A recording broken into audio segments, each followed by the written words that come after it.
again to the Return on Intelligence podcast. I'm your host, Rich Fernandez, and I am so excited today and delighted to host my friend and colleague, Dr. Nikki Mirghafori. I think you're in for a treat. She brings a really unique background as an AI researcher, academic, and entrepreneur, as well as a senior Buddhist teacher. Nikki is somebody who sits on the board and is a stewarding teacher of the Spirit Rock Meditation Center. And she is also a principal author on over 40 papers on artificial intelligence. She advises startups here in the Silicon Valley area, and also is an instructor at UC Berkeley in artificial intelligence. And that's also where she got her PhD in artificial intelligence. Today, we're going to be talking about the future of work and artificial intelligence and all of the ways that we as humans in this new changing environment in which artificial intelligence is increasingly becoming a part of our workflows, how we can be our best. Nikki, welcome. It's delightful to have you here. Thank you for joining us today. Thank you, Rich. It's such a delight to be here. Thank you so much for inviting me to be part of this conversation with you today. Absolutely. It's so interesting, your background. This, in some ways, dual pursuit of deep understanding of artificial intelligence and like being a principal investigator on numerous academic papers, over 40 plus research articles, I think, teaching artificial intelligence at UC Berkeley, but also being a meditation and mindfulness instructor in this tradition of Theravada Buddhism at the Spirit Rock Meditation Center and the Insight Meditation Society. Such an interesting background. So I'm curious, and perhaps our audience is curious, how did you get here, Nikki? If you would be so kind as to tell us a little bit about, your kind of life and work journey. Thanks, Rich. I'll give you the Cliff Notes version. In some ways, maybe a one-word version is life, right? Life doesn't exactly go as we expected, predicted. But what I would say is that I'm both a nerd, true and true. So growing up loving math and physics and puzzles and at a young age, I knew that I wanted to study and I wanted to become a scientist. That was my dream. I remember reading picture books or books. I want to be a scientist someday. So, and I had a curiosity, deep curiosity about life, about not just science but also the nature of reality. What is this? What is this? Why are we here? And growing up, I was born in Tehran, Iran. So reading the poetry of Rumi and Hafez in Farsi, in the original language they were written when I was a kid, reading and having a sense that these poets know something I don't. They see reality in a particular way that I don't. They have access to a knowledge. It's not just scientific, but also Einstein. Has been another idol of mine, who was both a scientist and a mystic in some ways, not in a woo woo way, but in a way of deep respect and curiosity for this world, for this life. So with these influences, being a nerd, so I studied computer science and got my bachelor's, master's, and PhD in AI. And I'm going to date myself. I did my PhD 25 years ago, 20, almost 26. I was 10 years old. Just kidding. and and I was fascinated when I was an undergrad. Actually, that's when I decided to study AI, because at the time I was reading about neural networks and how neural networks were um, a way to perhaps model the way the brain worked. It's a very, very simplified model. And I remember this undergrad seminar where there was these studies. We were reading papers on studies where various simulations of human behavior were created by these systems. So that's what I wanted to do. I wanted to study how the mind worked, the inner workings of the mind, that's why I wanted to study AI.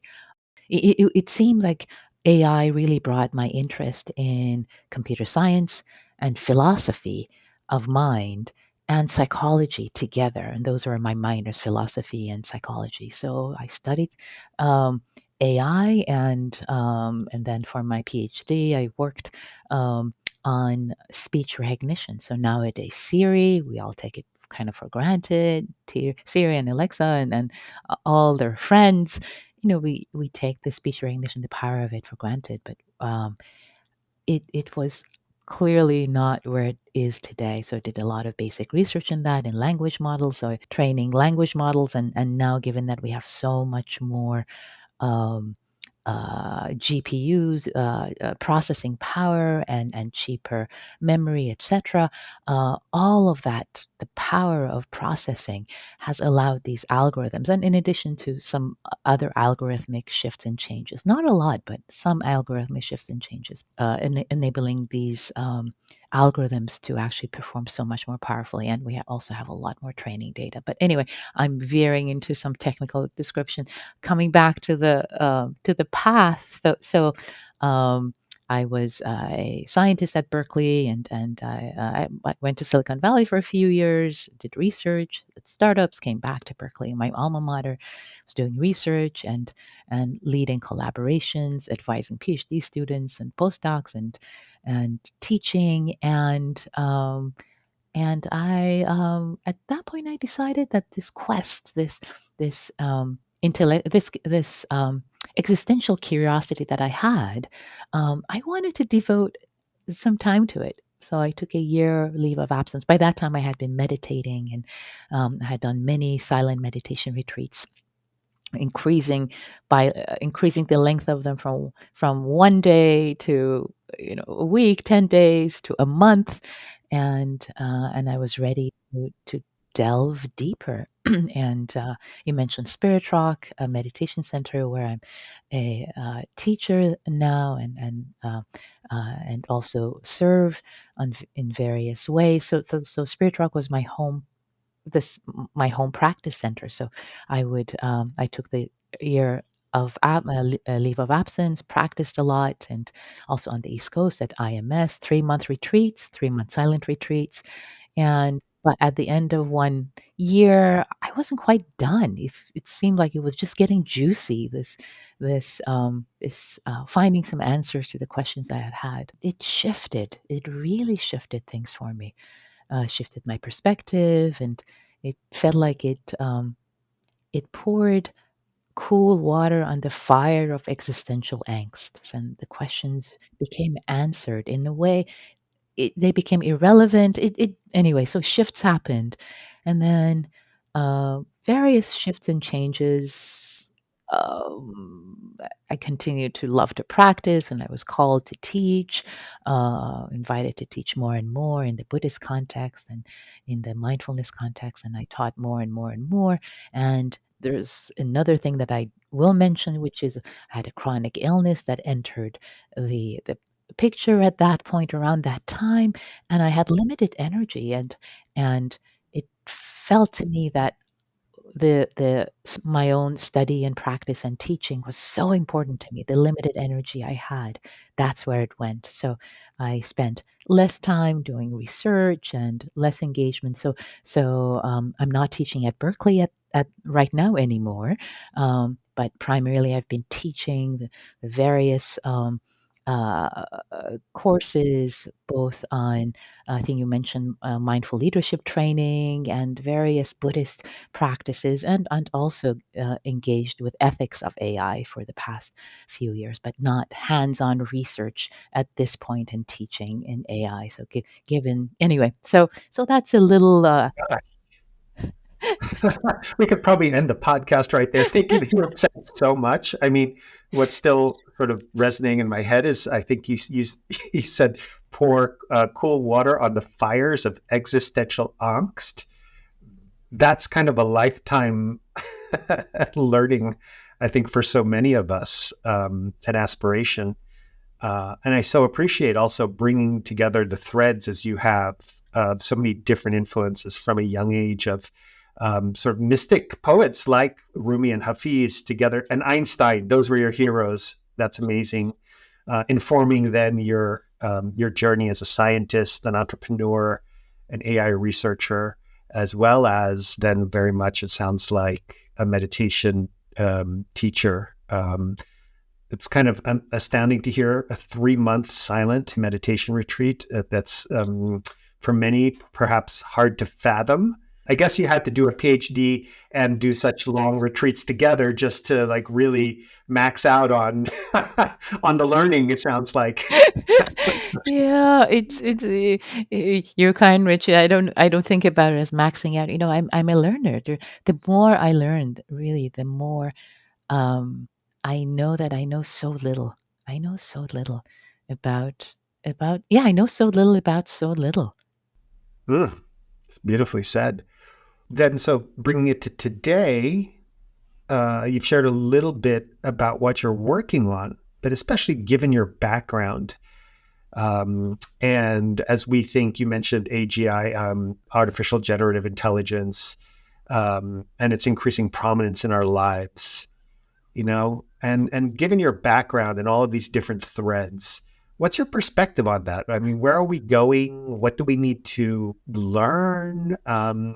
I especially am curious about your take on the ethics of AGI and how it affects not only our lives, but our work. Yeah, thank you for that question. I'm so glad to be talking about this. Let's define what is AI. Let's just define that first. So we're on the first page. Yeah. So AI is defined as a system that performs an action, input output. It performs an action that we generally, as humans, we associate that with human intelligence. That's the definition of AI. So let's unpack that a little bit. So we consider speech one of the marks of human intelligence. We think that animals don't have speech, even though asterisk in a limited way they do, and there's research in that. But in general, the way that we communicate as humans. So we think as NLP, natural language processing, natural language understanding, as a domain of AI, and of course with ChatGPT, we see that the first of the largest or say most public applications are natural language processing. More about that in a moment. Um, other intelligent behavior is planning, is vision, computer vision, for example, is under the AI. Um, speech recognition, as I mentioned, which is my field of expertise, speech and recognizing speech, understanding speech is yet another, but transcribing speech, what people say, that's intelligent behavior. Understanding text, context, that's another. So I mentioned vision. I mentioned basically hearing is speech recognition. Speaker recognition recognizes who is speaking. These Mhm. various and many other pattern recognition. Basically, we think of Which that, have been with us for a while. I think that's the which other have been thing, with right? us for So a long AI, we've been living with AI for a long time, actually. time. Yeah. Exactly. Yeah. So these are definitions of AI. So now defining the difference between narrow and weak AI and general AI, strong AI. So weak AI are applications where um, that a human being defines the input, defines the output, defines what is the desirable behavior, what's a desirable output, what's correct, what's incorrect, and the system, the AI system, basically is relying on a human being to define what the learning task is. All the systems that we have had up to this point, and we continue to have working, autonomous vehicles, Siri, Google Alexa, Translate. Google Translate. Thank you. Yeah. It's of course ChatGPT. All of Yeah. these examples of, or oh yeah, the recommendation systems. Let's not forget recommendation. Yeah. We've been ex- YouTube, codify, like, here's what we have for you. Yeah. We learned what you liked. So That's here's what we exactly. In recommend. in fact, the first one was Netflix. So Netflix started the race. There's a story there when I was a graduate student. Actually, no, I think I was already part of research faculty at that time, so I can't remember the exact year. But anyway, they started the very first bake off. They would give $1 million to any group anywhere in the world that would come up with the best recommendation system. It was an open competition, and many labs were tempted, and so people were working. Graduate students and postdocs were working on that in their spare time to come up with a better recommendation system. So pattern recognition, what people like based on what they like, recommend. Anyway, long story short, so we've been exposed to AI for decades in so many ways. For decades, and people think, oh, AI is new. It's not new. My No, teachers have been exposed to it. search. Search. Exactly. Like There you search. go. So I'm legacy Google, as you probably know, Yes. and I sat in a lot of rooms where we were Yeah. talking about the knowledge graph and Right. what we can derive from the knowledge graph, like that web of information that, people are constantly generating to indicate their interests and what they're searching for, and how can we auto feed.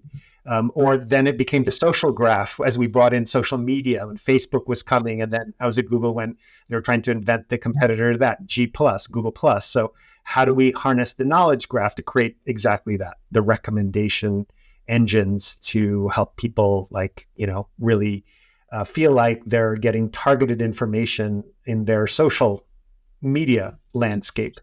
So And it's see been where we are years, now. yeah, decades we've been it's having it, it's been right? decades, and for example, with the case of speech and speaker recognitions, the research started about maybe now I would say 60, 70 years ago. So it's been going on for a long time. Um, so it's definitely not new. And so all of these examples are narrow AI, and they're very powerful. We need to be very concerned about narrow AI because when we're talking about ethics of AI, we can do a lot of damage. For example, what actually I'll get back to this. It's so many footnotes. Yeah, let's come back to this. Okay, now general AI. So AGI, artificial general intelligence, is the hypothesis. It's not a reality. It's a hypothesis that someday there will be machines, AI systems, that can learn on their own. They are not dependent on human beings to define the input and the output, and they can actually define the algorithm, the learning algorithm themselves. They can shift and change. So that's one hypothesis, and then there's another layer of hypothesis on top of that. That, oh yes, these machines someday can become also conscious and sentient and have feelings, etc. So these are the two different levels. But let's just stick to the simpler one, which is they can basically think and decide and learn for themselves. Yeah, and I think that's the one for our audience too, who probably are interested in professional development, learning, leadership, these attributes of learning or education, especially in organizational contexts. I think that application is the one that's really front and center as we consider, like, the future of work. What does this mean? Yeah. Like, I can auto do these tasks, and what does that mean for the workforce, Well, upskilling and all well, that? actually, Rich, I'm going to disagree with you here because we don't need AGI for that at all. We A narrow AI can really help with these learning tasks as long as we're domain specific. I think narrow AI is sufficient for these learning problems as long as it's within a particular task. What really distinguishes AGI is that they can define a new task in a new domain. So, for example, if it's a computer vision system, now it's going to figure out how to gather data from different corpora, written corpora, and how to clean up data, and how to train itself to do speech recognition, for example. So domain independence. That's that's what I mean. And Got that it. don't right. So Yeah. we don't need that in what you're pointing out with the people who are interested in learning and development and culture, etc. A narrow AI is good enough. Is that and that's what we have today because AGI many scientists don't believe that it's possible. We're not there, and we will never be there. And even if we're ever going to be there, it's going to be years and years away. So let's not bang our buck on the AGI. We don't need it. And there's so many ethical issues and questions about AGI. And many people are actually afraid, or actually rather freaked out about AGI, which we don't even have. We may not ever have. And that's where people think about AI systems becoming overlords and learning how to do everything, and super intelligence, etc. That's where it gets scary and juicy, and but we're not there. So in this way, I'm trying to calm down the fears of people who are afraid of AI, because we don't have AGI. We may never have AGI. Again, opinions differ, and even people who think that it's around the corner is still around the corner. This is 10, 20 years away at least. um but we don't need AGI, which is really a different animal per se. For example, if we come back to the example of Chat GPT, which many people might even have a subscription and use it on a daily basis, it feels like, oh yeah, it's learning. I'm telling it what there's giving it samples, and it's doing its research, and it's pattern recognition. It is pattern recognition.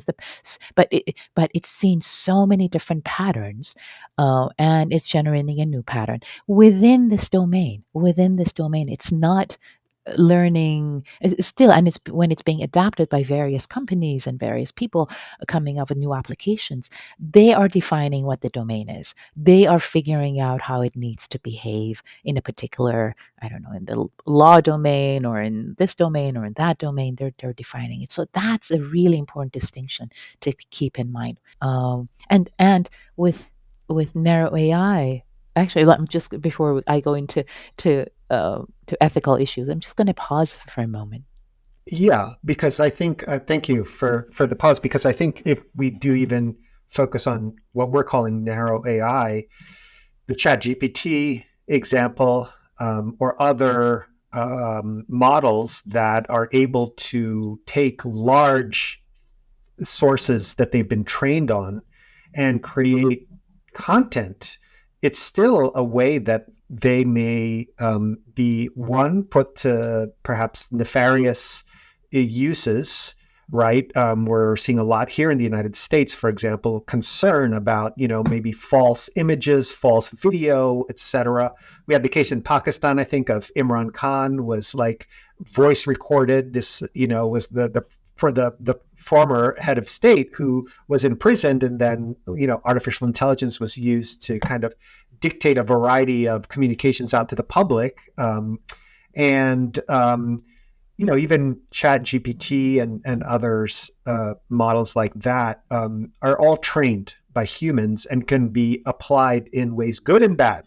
Yes. And so I think that's one concern from an ethics perspective. But there's also this concern about the future of work, because even these narrow AI models can replace, let's take the simplest example, Chat GPT. Why would we need journalists when we could just train Chat GPT to go report on the issue, right? So there's a way that there's some concern even with these narrow models of replacement of the workforce, or a new way of needing to work with artificial Right. intelligence in this regard. Maybe you're a marketing professional who needs to harness Chat GPT, or I'm just citing Chat GPT, but there's so many other Right. tools out there that you can Yeah. use to create content, for E- example. yes, exactly. So we need to be concerned about the ethical uses of ANI, because it's actually quite scary how easy it is to have such a short. And I was hearing a report or some time ago that the duration of the amount of speech you need from someone, from their voice, to actually to artificially create longer sentences by longer audio segments by them, it's scary short. It's become scarier, shorter and shorter and shorter. We need to be concerned about the ethical application. What kind of data is it being trained on? Is it inclusive? There have been cases of yeah, I think maybe it even was Google or maybe it was some other company. I can't remember now. But the image recognition was not trained on a diversity of skin tones, so it was not even seeing a darker skin tone in the dark. It wasn't finding their face, or in the case of resumes and scanning resumes and deciding who might get to be looked at by a human being or not. Oh, the same biases that human beings have. Oh yeah, this person has an ethnic name, or oh, it's a woman. Oh yeah, yeah. So it's the same. Yeah, the same biases will be propagated. And what happens to the data? How is the data saved? How is it shared? How is it protected? Is it used? Is it? I mean, there's so many issues. In fact, the AI Bill of Rights came out, and if you haven't seen it, and if the audience hasn't seen it, maybe it could be part of the show notes. It's great to see these different areas that people need to be concerned about, and companies need to show some accountability. For example, the areas that we've mentioned, data use, data security, how the data has been trained, explainability. Can we explain how the algorithm is making its decision, or is it just like, oh yeah, it's a black box, it's like a neural network? I don't know, data in, data out. I don't know. Like explainability, like and we're not even getting to the nefarious, and of course the nefarious uses are a case on their own, but even uh, um, the uses, unintended uses of propagating our biases, or not safeguarding data, or sharing or selling them, and basically optimizing. As a scientist, as engineers, we're always optimizing for something. We have these algorithms where we're optimizing some variables. And as humans, what are we optimizing for? Are we optimizing for maximum benefit, of maximum dollars? Are we optimizing for the greater good? And the greater good may look different than, oh yeah, let's just take whatever data we have and not care about this population. And um, so what are we optimizing for? What are we optimizing for? Yes, we need to be concerned in the long term about AGI, but really have a lot more concern about ANI, what is here and now. And this is a perspective that's also shared by others. For example, Fei Li, who is a Stanford professor, and some people consider her to be the grandmother of AI and in this generation. And it's the same uh, perspective that, yes, let's be really concerned about ANI right now. Um, and yes, let's not be freaked out about AGI because it may or may not be here. Let's keep an eye out. But it's I so together with her, I want to shift the conversation. I want to shift the concern that people have. Um, from being freaked out about AGI, then to be concerned and really take action with ANI. So now coming back, so that was a long segue. Now I want to come back to the second point you made, which was about the future of work. So what does it mean in terms of replacement? For example, brought the example of uh, journalists being replaced. So what I'm seeing as a scientist right now, and also being an advisor, is that people are using these systems to help them, accomplish more. So the ways, for example, with ChatGPT, to help me craft a better text, the first version, like, it comes up with a first version, like, yeah, the first version is not exactly what I want it to be, and I edit it, but it's not producing the final version. It doesn't have the creativity. It doesn't have. Has a lot more information, perhaps, but it doesn't have that je ne sais quoi. It doesn't have that nuanced way of seeing, and I'm just seeing that over and over and over again. And not to say that at some point it it might have that, but maybe what we need to be concerned about is how can we not to be scared of this technology, but how can we learn to actually empower ourselves to become more uh, not just productive. I don't want to just make it, productivity is not an end all God that we need to pray to, but how can I be more empowered to be the best version of myself with these tools that I have available? That's right. That's right. And in much the same way in building on what we've been using them all along for, right? So if you've ever used search, whether it's Google or Safari or Firefox, you're using AI, and you have been all along. And has it helped you search for the things you've needed to create what you wanted to? I also did my PhD, and at Google wasn't around when I did my PhD. So I spent way too much time in libraries looking at articles and trying to find journals that were bound and published in analog version. And today, when I write articles, the research is much more both effective and efficient and broad ranging than I think I could have definitely found than looking through the files in a library and trying to find a book on a shelf. Yeah, you said it, Rich. I love that example. Yeah, remember going to the dusty basements of Oh, yeah. the stacks? Remember the stacks? Machine to try to photocopy the damn article because, and this is not ancient history. I mean, I am somewhat ancient, but we're talking about couple of decades We're both ancient, Rich, comparatively. Yeah. before Google and after Google, right? um, And in fact, what I would love to do is perhaps invite a slight pivot here and think about how a lot of what we've been talking about, the use of artificial intelligence in its narrow way, and this might apply to the future of AGI, but certainly I think underneath it all is perhaps a consideration of the ethics of the thing. Right. So what I'd love to invite is maybe some consideration of how might we consider an ethical approach to the use of AI. And here I would also invite you to bring in, I know one thing we haven't talked much about thus far is your very deep background in mindfulness and meditation and Theravadan Buddhism, which has its own ethical basis as well. And foundation. So how do we think about all these things from your perspective and bringing in some aspects of your background? How do we think about benevolent AI or at least the ethical deployment of AI? Yeah, yeah. Thanks, Rich. Thanks for the question. And so the question of ethics in goes back to values. Goes back to values. What is important? What are we trying to optimize? When, as I put it in nerdy terms, in engineering terms, what are we optimizing for?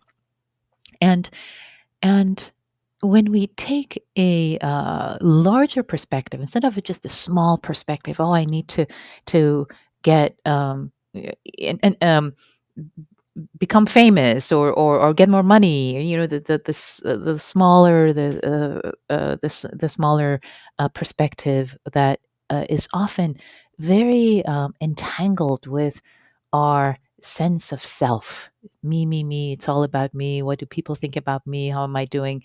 Um, and and when we take a bigger perspective, we care about me. We care about ourselves, but and also we care about others. We care about others and the impact that my actions have um, on on others and the bigger picture. So as if we take a bird's eye view in the actions we are taking. It's easier said than done always, but to take that pause, to take the pause, to take a wider perspective of what are the implications of this? Are we just optimizing shareholder return value without any um, uh, regard or care for particular communities, for the environment, for who's being left out? So to bring that into our perspective, to bring that into the conversation, and it really in that way the ethics of AI or the ethics of any kind of work that we do be, becomes tied to personal ethics, personal the way that we want to show up and have impact in the world. It's and it's value driven. If I were to die, and bringing in the death card is actually quite important. If I were looking back at my life from my deathbed, and if I were to die, say in a week, in a month, not pushing it back, way back into decades from now, but how would I look back at this moment? And evaluate my decision in this moment. Is this wise? Is this kind? Is this compassion? Is this for the benefit of myself and others, all beings, and really take that bigger, wider perspective, bird's eye perspective, in and on our actions. Um, Instead of this narrow perspective that we usually take about just me or my community, my this, my company, but a wider perspective. How can this be of service? How can this be of service? Yeah, I love that, you know, and there's an and for me because Yeah. and it occurs to me that of course this takes place in a context in which a lot of the fuel for these efforts are provided with the expectation, and here I'm talking about venture capital, private equity, simply reporting to Wall Street, your quarterly earnings. They occur in a model which sort of socially rewards people for driving growth almost by any means necessary. And so how do you understand that conflict and how might we skillfully work through that? Yeah, yeah. I think it's that by any means necessary. I think that is where the rub is. With that rub, if presented as a conflict that just cannot be solved, if that is the way, then it we can't do anything. We just have to sit and cross our arms and like, oh yeah.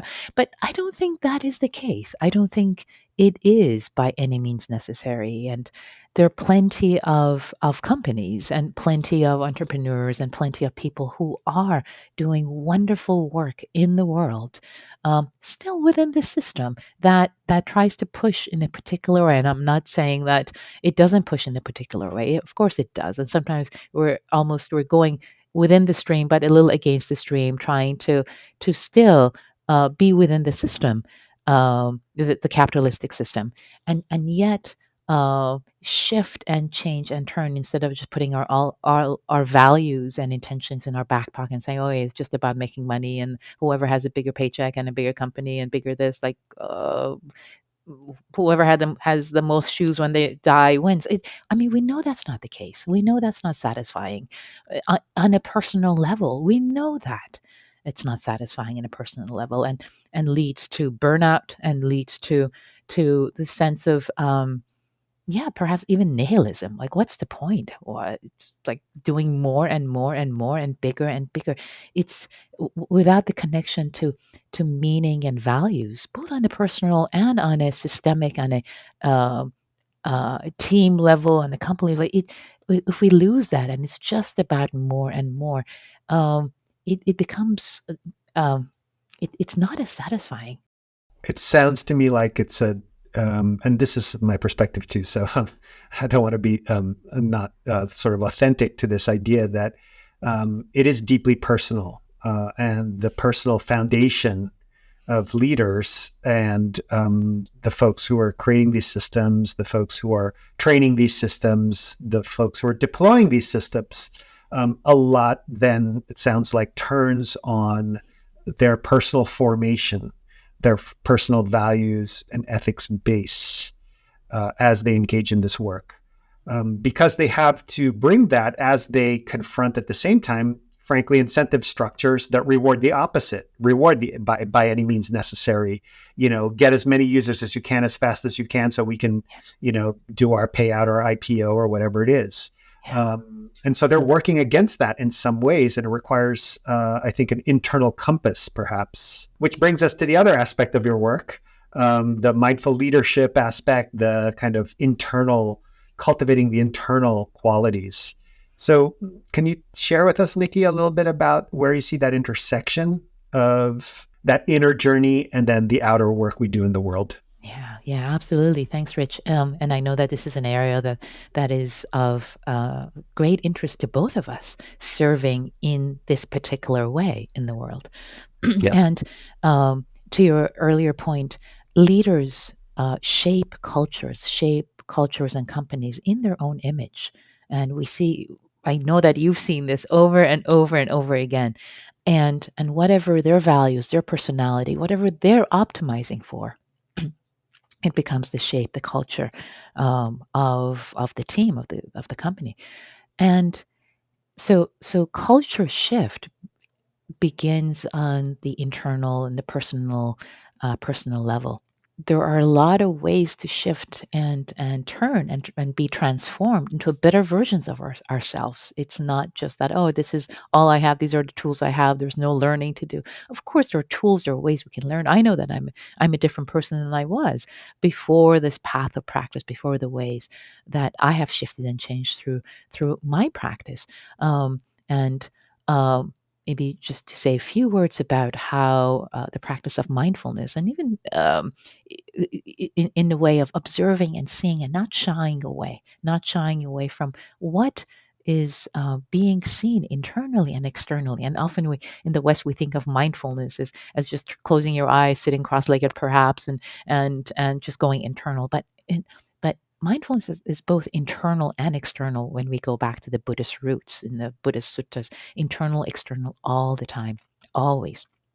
So it's not just what we're becoming aware internally, what's happening in our mind state, heart state, landscape of the mind internally, but also observing what's happening around us, being aware of the people, of the environment, what is happening around us. So with the power of stabilizing ourselves in sense of embodied awareness, so that we actually show up from a place of intentionality, embodied place of intentionality, instead of being like a headless chicken, where we often are, disembodied. One example, one metaphor I like to use often is these pop up dolls that have sand on the bottom, and a large pop-up doll, and if you, for example, knock them over, they stand up again because they have sand on the bottom. But if that sand was on the top, was in the head, it would be toppled over and it would not get up. It would be imbalanced. So I like to think of a mindful and compassionate leadership as the way we grow into it. It's not something we do, it's something that we become through practice. We embody the body of a leader that is stable, that is grounded, that is kind, compassionate for ourselves and for people around us. And we have sand on the bottom, especially embodiment, mindfulness of the body, which is a big part of what I like to bring in, we like to bring in into our curriculum, is the sense of embodiment. So that when difficult, challenging news comes, a decision that needs to be made fast. Okay, do we have the sense of embodiment of kindness, compassion, wisdom that we can draw from, instead of what's going on, and we just get toppled over in the moment and don't get up. So it really starts with that sense of connection to our values, connection to our bodies, connection to our core of stability, and we can lose it. It's, of course we will lose it, but can we come back to it? Can that be something that we cultivate on a regular basis, and we recognize it? Because for many leaders it's not even recognizable, like, whoa, what do you mean to be in my body or feel my feet, or while I'm having a conversation, and be embodied, and training leaders in these ways to actually have this embodiment, connection to their goodwill, connection to their values, connection to their bodies, and stability when they are engaging in work, personal work, when they're sitting, writing emails, making decisions, when they're in relational work, when they're having difficult conversations, which we have, it doesn't, of course, is part of being a human. We have these courageous, difficult conversations. Can we be rooted in that? Can and when we're interacting with bigger organizations that's shifting and forming, can we be rooted in that? So in this way, this sense of personal values and ethics and connection, and the training that we do, the training that I do, can show up, can serve in ways that I'm not trying to act in a particular. Oh yeah, Nikki said BMI, like, what does that even mean? Like, you've practiced it enough times that it just shows up. You become it. Yeah, it gives you, I think, being a practitioner, an aspiring practitioner, at least to these practices. Perhaps what we're talking about here is a certain groundedness, a certain agency, and a certain ability to have clarity and intentionality. around the work, rather than being kind of like a flag on a flagpole, right? Whipped around by the wind, Yes. being the flagpole, being Yeah. the Yeah. rooted core, the center, so that whatever direction the wind blows, whatever comes your way, as you said, like with that sort of pop up doll, it kind of writes itself. Because the complexity, the challenges, the demands will always be there for leaders, right? It's almost like a continuous state of being challenged and being Stretched. I confronting like difficult stretched. threats. Yeah. Stretched, yes, exactly. It's just kind of what it is. It's like a feature of our lived experience and being alive today with all the churn that's going on in the world.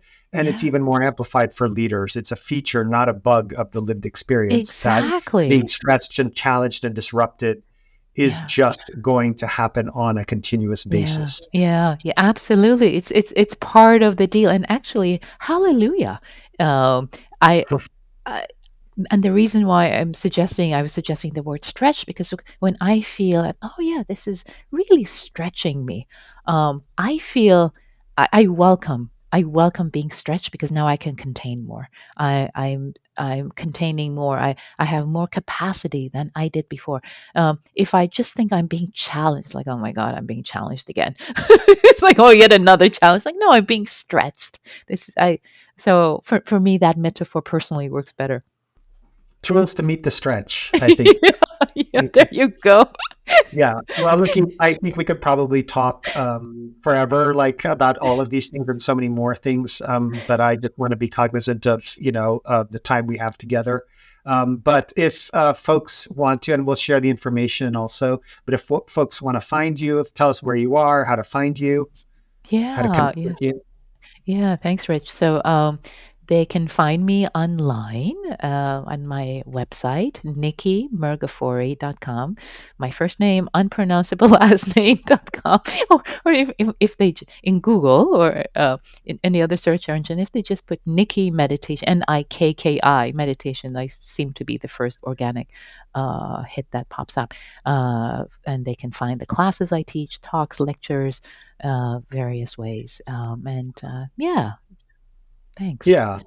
Well, I can't thank you enough for sharing your deep expertise and wisdom and bringing both of those today. So, thank you so much for being here, my friend. It's a joy as always. And I hope, as we said in the beginning of the podcast, that everything that we talked about will be of service and benefit. Yeah, So, thank thank you you, so Richard. much.